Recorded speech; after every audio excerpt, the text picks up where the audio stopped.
Hi friend, welcome to my YouTube channel. आज के इस वीडियो में मैं आप लोग को रेशनल नंबर के बारे में बताऊंगा। तो देखिए,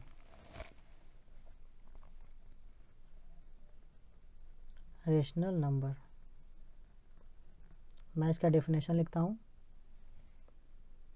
those numbers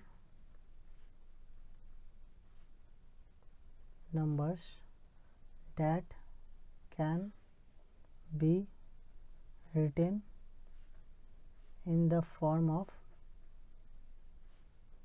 P by Q, जहाँ where P and Q क्या होना चाहिए, are integer and Q जो होगा वो जीरो को इक्वल नहीं होना चाहिए। Those number that can be written in the form of P by Q where P and Q are integer and Q is not equal to 0 are called rational number.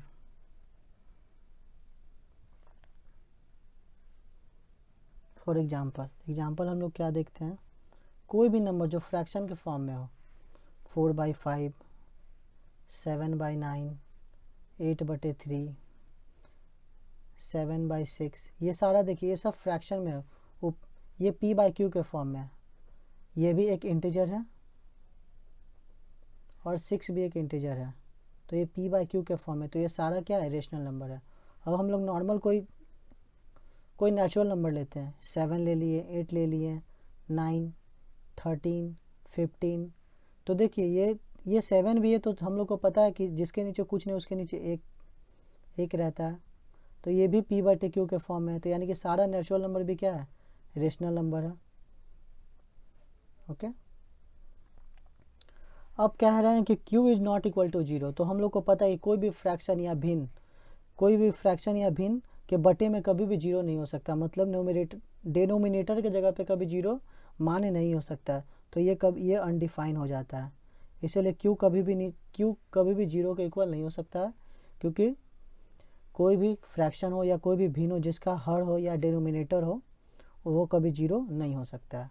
अब एक चीज़ और होता है कि बार बार हम लोग को पूछा जाता है कि जीरो क्या एक रेशनल नंबर है कि नहीं है, तो बिल्कुल zero is a rational number. Zero is a rational number. क्यों? क्योंकि जीरो को हम लोग क्या लिख सकते हैं, 0/7 लिख सकते हैं, 0/10 लिख सकते हैं, तो जीरो भी एक इंटीजर है और 10 भी एक इंटीजर है। ये भी P by Q के फॉर्म में है, जीरो भी क्या है, P by Q के फॉर्म में है, इसलिए जीरो भी क्या एक रेशनल नंबर है। अब एक बात और कि रेशनल नंबर को हम लोग दो भाग में बांट देते हैं। रेशनल नंबर या तो टर्मिनेटिंग होगा, टर्मिनेटिंग डेसिमल, या नॉन टर्मिनेटिंग अगर होगा तो रिपीटिंग डेसिमल होगा। अब बात यह है कि रेशनल नंबर टर्मिनेटिंग भी होता है और नॉन टर्मिनेटिंग होता है, तो रिपीटिंग डेसिमल होता है। तो टर्मिनेटिंग क्या है?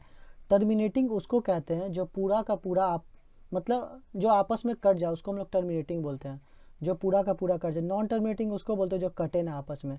जैसे कि एग्जाम्पल मैं लेता हूँ, यहाँ पे मैं लेता हूँ 12/5।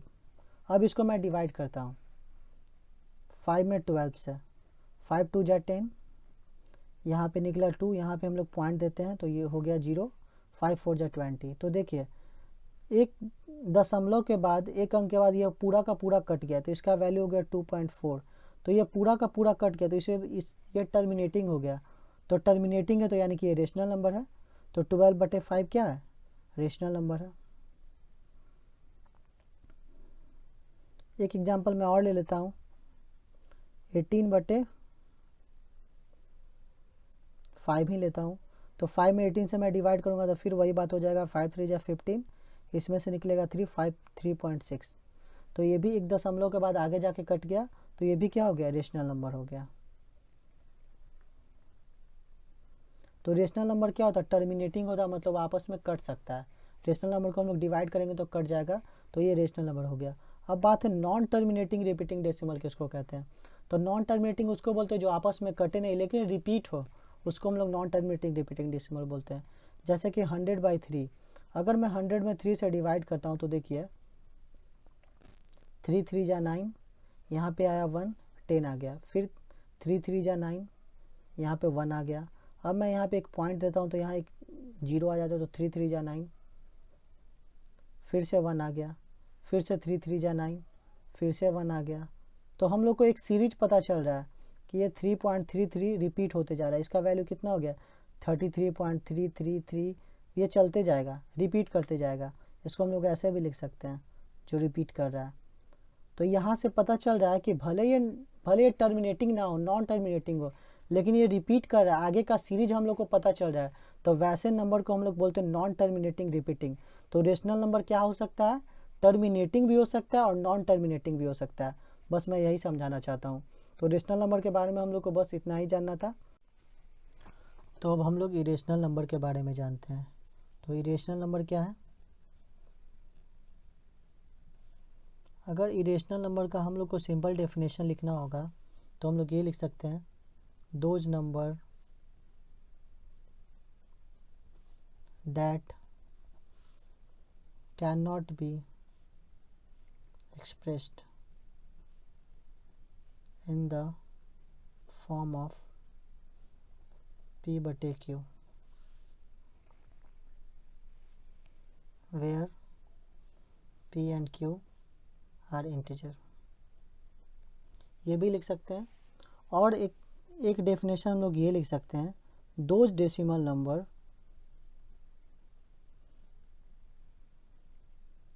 दैट कैन बी एक्सप्रेसिबल, मतलब इस जिसको हम लोग एक्सप्रेस कर सकते हैं as non terminating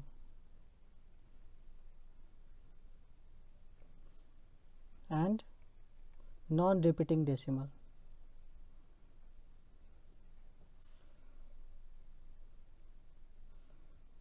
are called irrational number.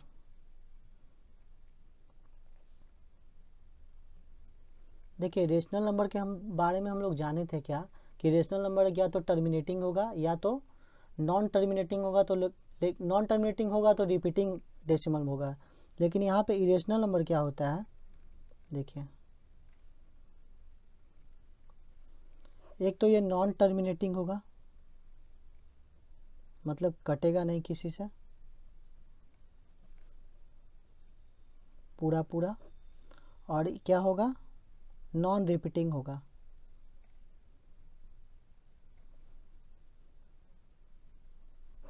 जैसे कि फॉर एग्जांपल मैं ये कोई नंबर लेता हूँ 0.101, फिर 1001, 10001, देखिए ये जितना भी ये डेसिमल नंबर है, डेसिमल फॉर्म में है।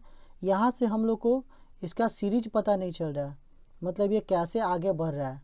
जहाँ पे हम लोग इसका सीक्वेंस का कोई पता नहीं चल रहा है, मतलब ये नॉन रिपीटिंग है। तो ये क्या हो गया, इरेशनल नंबर हो गया।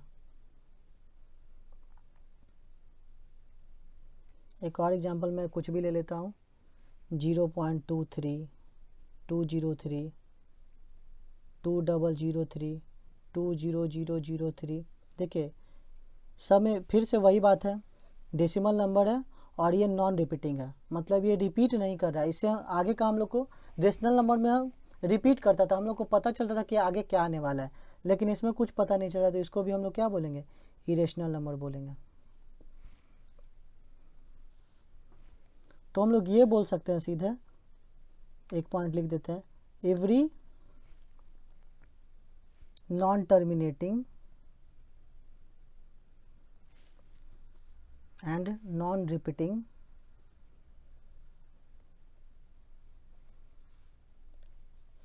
decimal is irrational number। कोई भी डेसिमल नंबर होगा जो नॉन टर्मिनेटिंग होगा, मतलब कटेगा नहीं और रिपीट नहीं करेगा, जिससे सीक्वेंस पता नहीं चल रहा है, वो हो गया इरेशनल नंबर।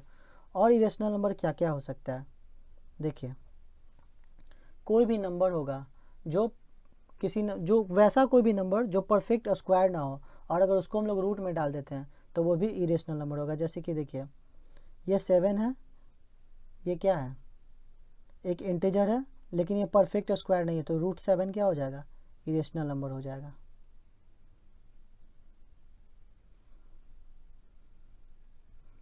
कोई भी पॉजिटिव इंटीजर जो परफेक्ट स्क्वायर नहीं होगा या परफेक्ट क्यूब नहीं होगा तो वो क्या हो जाएगा, इरेशनल नंबर हो जाएगा। जैसे कि मैं एक जनरल फॉर्म लिख देता हूँ, if p is a positive integer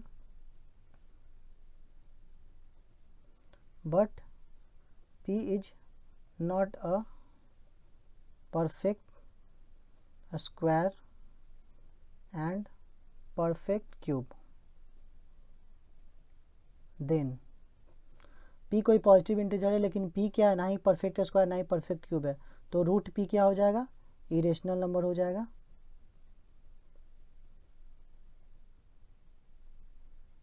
या p का जो क्यूब रूट हो जाएगा वो भी इरेशनल हो जाएगा अगर परफेक्ट क्यूब नहीं होगा तो।